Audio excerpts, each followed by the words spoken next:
샬롬, 여러분 안녕하세요. 반갑습니다. 오늘 하루도 하나님의 크신 은혜와 사랑이 늘 함께 하시기를 바라고 축복합니다. 오늘의 예배를 통해 하나님의 영광을 경험하는 하늘 축복이 넘치시기를 간절히 기도합니다. 이제 함께 전심으로 찬양하며 하나님의 은혜의 보좌 앞으로 나아가겠습니다.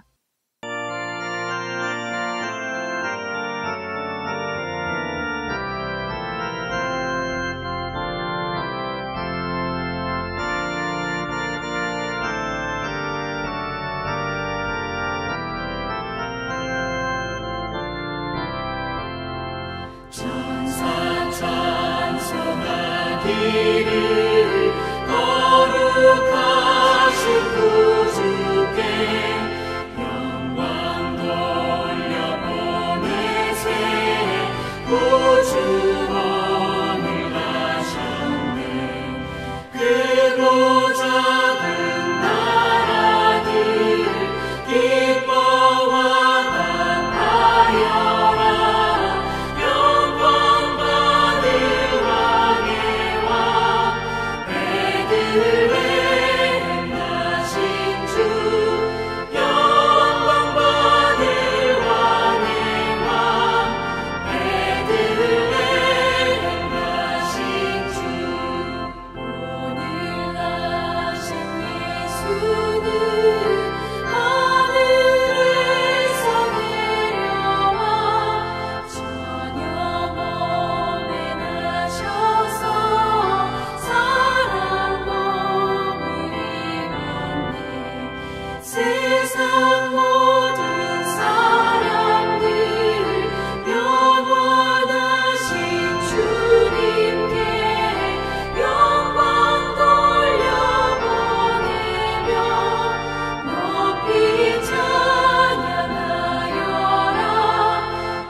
이제 오늘 우리에게 주시는 하나님의 말씀을 같이 읽도록 하겠습니다.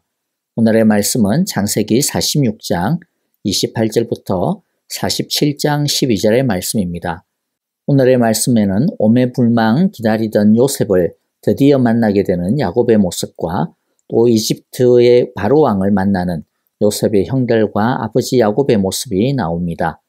오늘의 말씀을 통해 우리에게 주시는 하나님의 선하신 음성과 뜻을 듣고 헤아릴 수 있게 되시기를 바랍니다.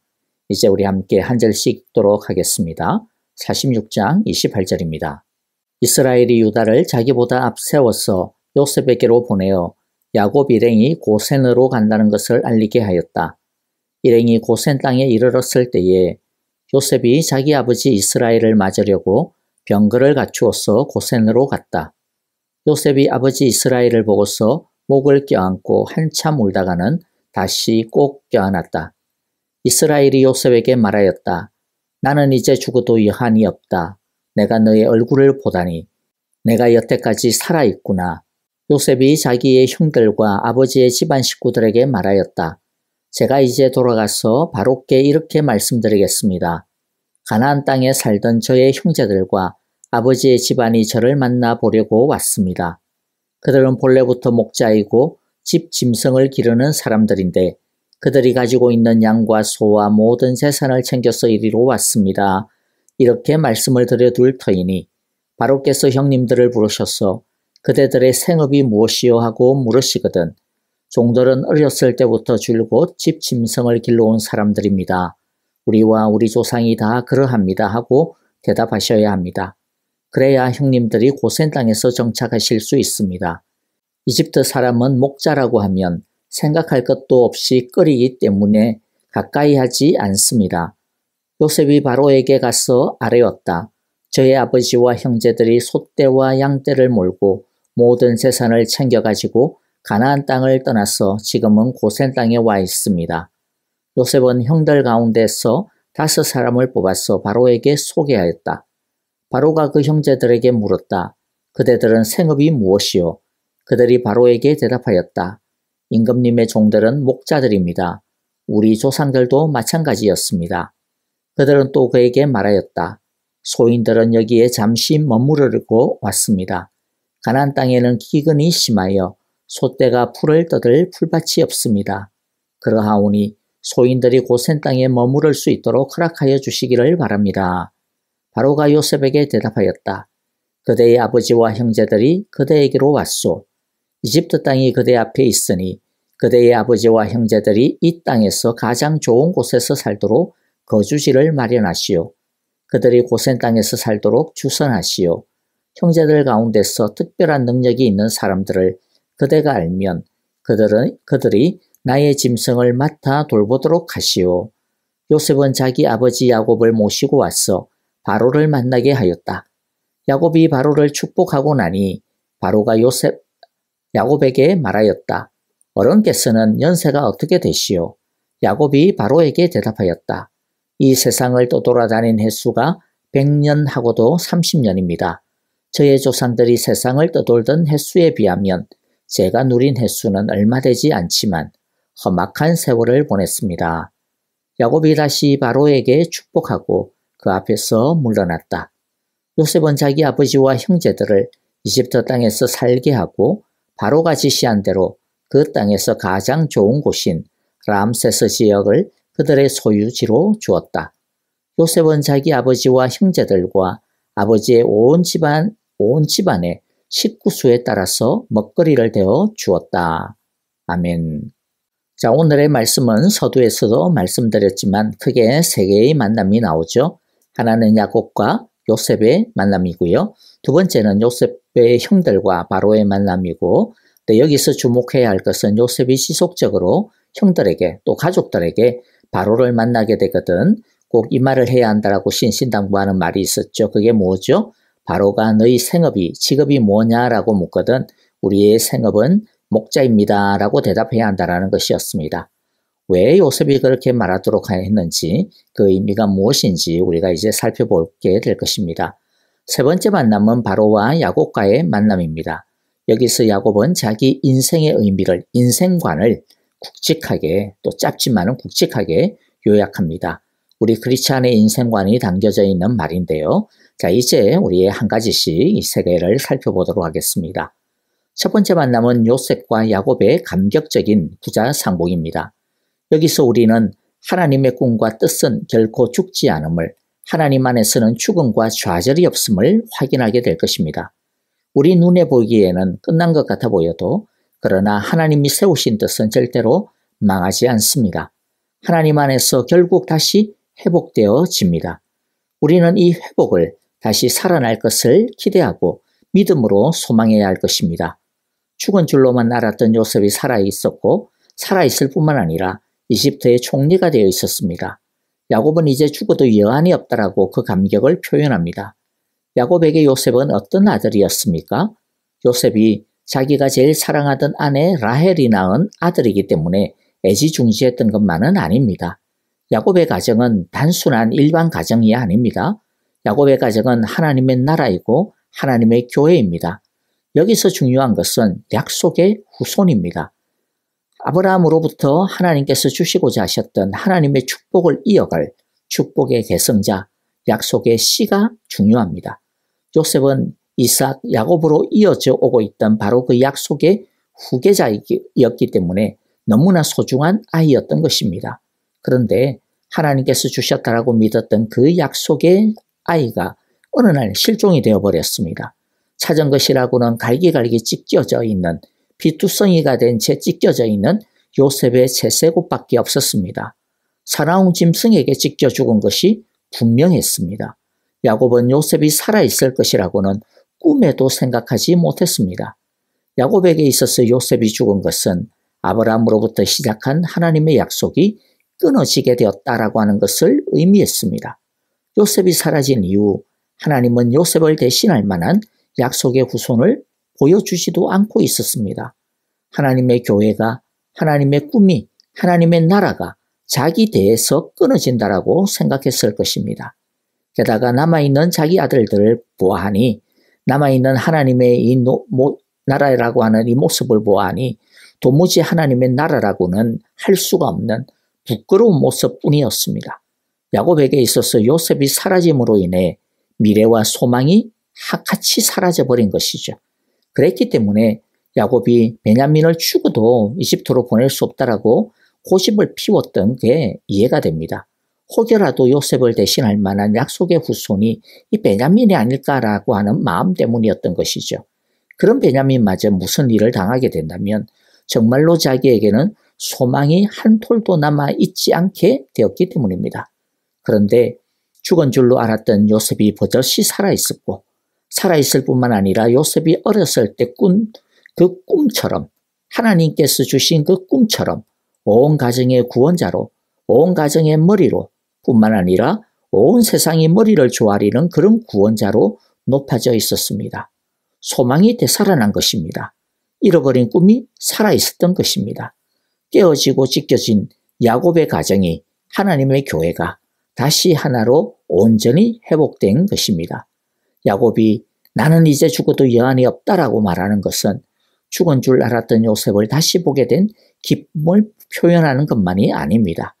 죽은 줄로만 알았던 하나님의 약속이 죽지 않고 있었다라고 하는 것, 아니 하나님께서는 그 약속을 차근차근하게 이루어가고 있었다라고 하는 것, 그래서 다시 하나님의 약속이 회복되어지고 그로 인해 자신의 가정도 다시 온전히 회복되게 되었다라고 하는 그 기쁨의 표현이었던 것이죠.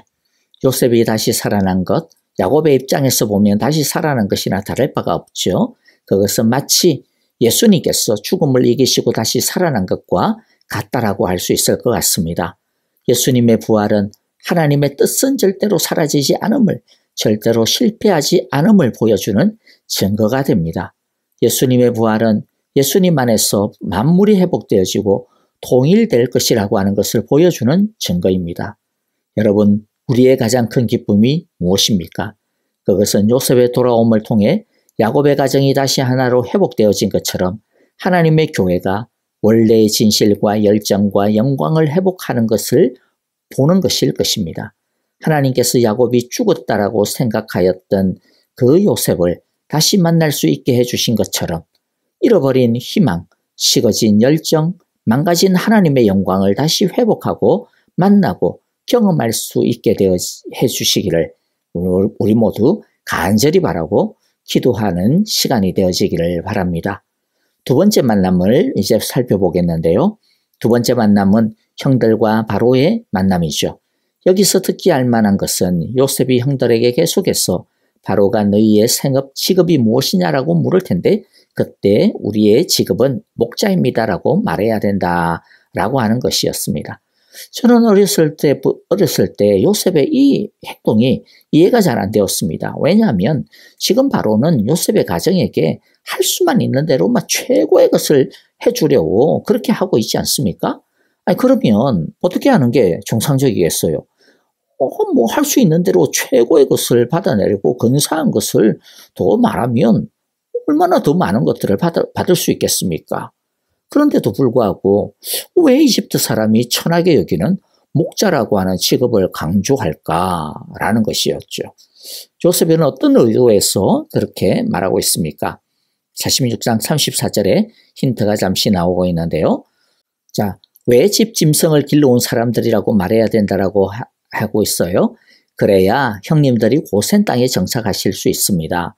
이집트 사람은 목자라고 하면 생각할 것도 없이 꺼리기 때문에 가까이 하지 않습니다. 자, 이집트 사람하고 가까이 하지 않아야 하고 또 고센 땅에 정착해야 하기 때문에 우리는 목자다라고 그렇게 말해야 된다라는 것이죠. 그러면 왜 이집트 사람하고 가까이 하지 말아야 하고 또 고센 땅에 정착해야 하죠? 그것에 대한 힌트가 47장 4절에 있는데요. 자, 보면 그들은 또 그에게, 바로에게 말하였다. 소인들은 여기에 잠시 머무르려고 왔습니다. 자, 여기 이게 해답이죠. 잠시 머무르려고 왔다. 요셉이 형들에게 강조하는 게 바로 이겁니다. 비록 이집트 땅에 이주하러 왔지만 이집트 땅은 우리들이 천년 만년 살 땅이 아니라는 것입니다. 우리는 곧 돌아가야 한다. 잠시 머무를 뿐이다 라는 것이죠. 그래서 이집트 사람과 가까이 하지 말아야 한다. 이것은 이집트 사람하고 접촉도 하지 말고 그런 뜻이 아니고요. 이집트에 너무 빠지지 않도록 해야 한다라는 것입니다. 이집트에 동화되지 않도록 경계해야 한다라는 것이죠. 고센 땅에 머무르는 것은 그것이 비옥한 땅이어서가 아니라 빨리 나중에 가나안 땅에 다시 돌아갈 수 있는 가까운 곳이 가나안에서 제일 가까운 곳이기 때문입니다. 그리고 일종의 국경지대이기 때문에 이집트의 화려한 문화와도 좀 떨어져 있는, 그래서 이집트 사람과 가까이 하지 않을 수 있는 지역이기 때문에 고센 땅에 꼭 머물러야 한다라고 하는 것이죠. 요셉은 바로가 얼마나 자신들을 후대하려고 하는지 잘 알고 있습니다. 하지만 요셉은 바로로부터 많은 혜택을 받는 것은 나중에 자신들의 발목을 잡는 그러한 함정이 될 것이다 라고 하는 것을 간파하고 있었던 것입니다. 그래서 이집트에서 얼마든지 많이 가질 수 있고 누릴 수 있지만 일부러 거리를 두는 것입니다. 여러분, 이것의 의미가 무엇입니까? 이집트는 이 세상을 의미합니다. 우리는 이 세상에서 나그네로 잠시 머무르고 있는 것임을 알아야 합니다. 그렇기 때문에 이 세상이 주는 것을 다 가지려고 너무 세상에 가까이 가면 안 됩니다. 이 세상에서 가질 수 있다고 해서 이것저것 다 가지려고 하다 보면 나중에 세상에서 빠져나오는 것이 굉장히 어렵습니다. 세상이 아까워지기 시작합니다. 세상에 더 빠지게 되는 것입니다. 나그네로 살아야 됩니다. 언젠가는 다시 본향으로 하나님 앞으로 돌아가야 한다는 것을 우리는 잊어버려서는 안 됩니다. 천국을 바라볼 수 있는 자리에, 천국을 소망할 수 있는 자리에 머무르는 것이 지혜이고 축복이라고 하는 것을 오늘 이 말씀이 우리에게 말씀해주고 있습니다. 마지막으로 세 번째 만남을 보겠는데요. 야곱과 바로의 만남입니다. 여기서 먼저 우리가 주목해야 할 것은 비천한 늙은 목자인 야곱이 당대 세계 최강의 절대군주인 바로를 축복하고 있다는 것입니다. 여러분, 우리는 축복하는 사람입니다. 이것이 성도의 권세이고 교회의 능력입니다. 우리는 세상을 축복하는 사람입니다. 이것은 우리가 이 세상에서 어떤 직업을 가졌느냐, 어떤 집에 사느냐, 어떤 차를 타느냐, 어떤 학교를 나왔느냐, 그런 것과는 상관이 없습니다. 우리의 이 권세가 어디에서 나오는 것입니까? 사도행전 4장 6절입니다. 베드로가 이르되 은과 금은 내게 없거니와 내게 있는 이것을 내게 주노니 나사렛 예수 그리스도의 이름으로 일어나 걸어라. 우리의 권세는 우리에게서 나오는 것이 아니라 예수님에게서 나옵니다. 우리는 이 예수님의 사람이라고 하는 것을 결코 잊어서는 안 될 것입니다. 그러므로 주눅들지 마시고 또 그렇다고 해서 자만하지도 마시고 옆에 있는 사람들을 축복할 수 있기를 바랍니다. 예수님의 이름으로, 예수님의 권세로, 그리고 예수님의 축복을 선포하는 우리 모두가 되시기를 바라고 기도합니다. 또 한 가지 주목할 것은요, 야곱의 인생관입니다. 바로가 야곱의 나이를 묻죠.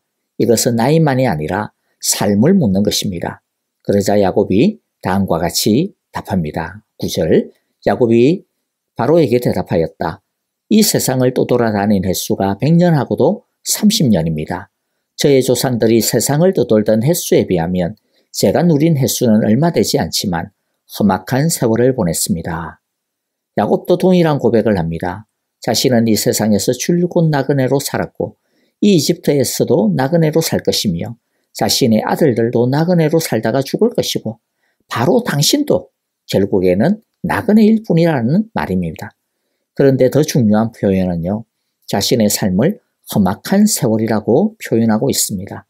왜 험악한 130년의 세월입니까? 그의 인생 130년은요. 그의 모난 부분이 고난으로 연단되는 기간, 그의 아름답지 못한 기질이 깎여나가는 기간이었기 때문입니다. 비록 지금은 아름답게 다듬어졌지만은 그러나 그 기간은 깎여나가는 고통의 시간이었다라는 것이죠. 그런데 야곱의 이 고백을 통해 진짜 하고자 하시는 하나님의 메시지가 무엇입니까? 야, 나 진짜 고생 많이 했다. 신세 한탄 뭐 이런 거 하려고 하는 것이 아니죠. 야곱이 진짜 우리에게 던지는 메시지는 하나님 앞에서 겸손하고 온유한 것보다 더 큰 복이 없다라는 말입니다. 쓸데없이 하나님과 다투다가 험악한 세월을 나처럼 보내는 그런 어리석은 짓은 하지 말라라는 것입니다. 야곱이 험악한 인생을 보낸 것은 순전히 그의 고집과 야생마 같은 그의 기질 때문에 비롯된 것이었습니다. 야곱은 우리에게 말씀하고 있는 겁니다. 너희는 나를 보고서 나를 닮지 말라라는 것입니다. 나처럼 그런 생고생하지 말라라는 것입니다. 진즉부터 하나님 앞에서 겸손했다면 나도 내 아들들도 이런 험악한 세월을 보내지 않았을 텐데 너무 아쉽고 후회되고 부끄럽다라고 하는 고백인 것입니다. 여러분, 우리도 나중에 하나님 앞에 서게 될 거예요. 하나님 앞에 섰을 때 하나님으로부터 너는 어떤 세월을 보내다 왔니? 너는 어떤 인생을 살다가 왔니? 라고 하는 질문을 받게 될 것입니다. 그때 어떤 대답을 할 것을 준비하며 살고 있습니까? 부디 하나님께 하나님 험악한 세월을 살다 왔습니다. 죄송합니다. 그런 대답을 하지 않아야겠습니다. 우리 모두 이제부터라도 우리의 남은 삶을 하나님 앞에서 후회 없는 황홀하고 멋진 삶으로 만들어가게 되시기를 간절히 기도하고 축복합니다. 이제 우리 함께 오늘 주신 말씀 마음에 새기면서 찬양 드리며 기도하겠습니다. 내일 주일인데요. 내일 예배를 위하여 기도하고요. 또 우리 형제자매들을 위해서 기도하시고 선교사님들을 위하여 또 우크라이나의 평화를 위하여 함께 기도하며 찬양하겠습니다.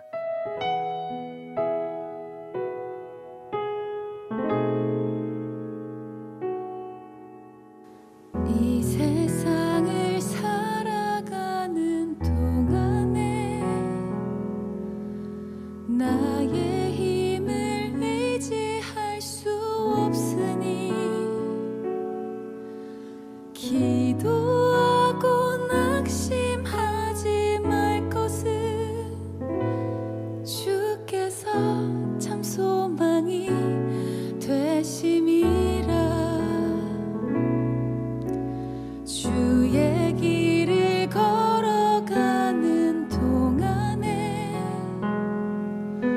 세상의 것 의지할 수 없으니 감사하고 낙심하지 말 것을 주께서 참 기쁨이 되심이라.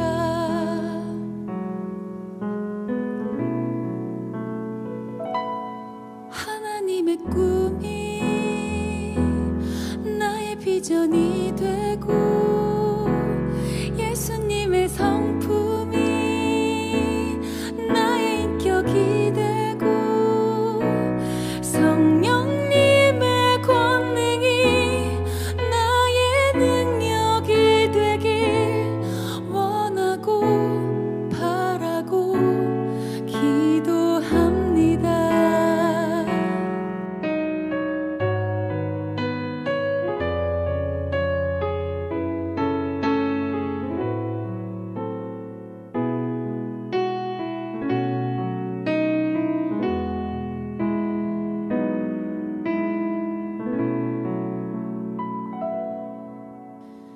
이 세상을 살아가는 동안에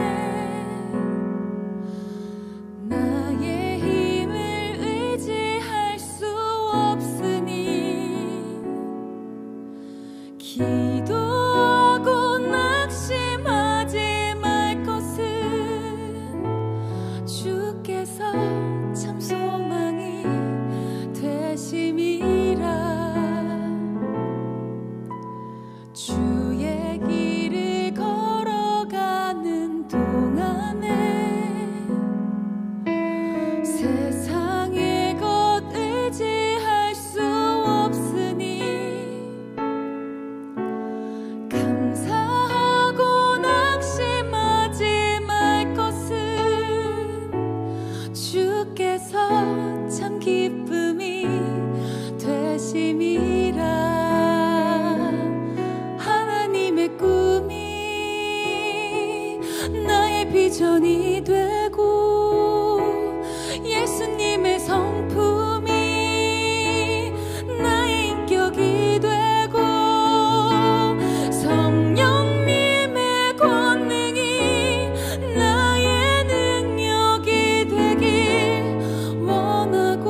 비전이